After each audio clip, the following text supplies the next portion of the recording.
The text came at 2:17 a.m., and I still remember the way my phone glowed against the darkened ceiling. I'm my ex's personal assistant now. If you don't like it, leave. That was it. No explanation, no apology, just a line that slammed into me like a punch I didn't see coming. I stared at it, the words sinking deeper with every second. My ex's personal assistant, the person I had loved, the woman I had trusted, working so intimately with someone from her past, my mind refused to process it at first. I wanted it to be a joke. I wanted to wake up. In the weeks leading up to that message, I'd noticed things, subtle at first. Missed calls she blamed on work. Strange smiles when checking her phone. A quickening heartbeat whenever I asked about her day, followed by a careful, almost rehearsed answer. I questioned myself, convinced that maybe I was being paranoid, imagining patterns where none existed. I blamed stress, fatigue, the long hours. I blamed me.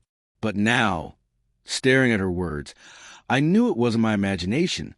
I replayed moments I had cherished, the dinners we shared, her laughter in the kitchen, the way she used to rest her head on my shoulder. Each memory now felt tainted, like someone had scribbled over a favorite painting. Every small lie, every half-truth, suddenly made sense.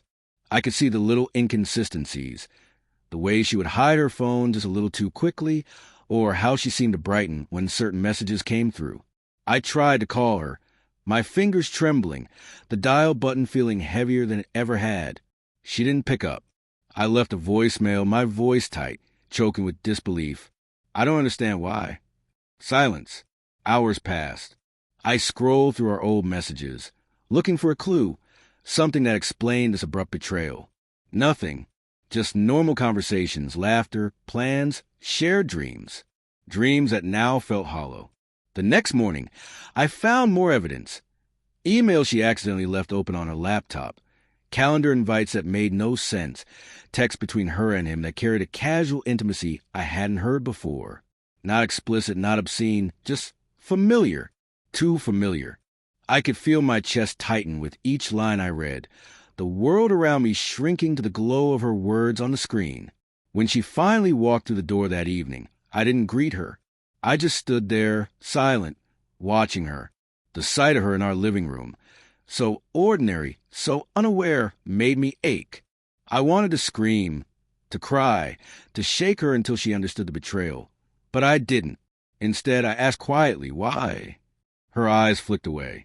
She hesitated, and in that hesitation, I saw everything. Guilt, shame, a fleeting attempt at justification. I thought it was harmless. He needed help, and it's just work, just a professional thing. Her voice trembled, but it didn't carry conviction, only a desperate plea for understanding. I wanted to believe her.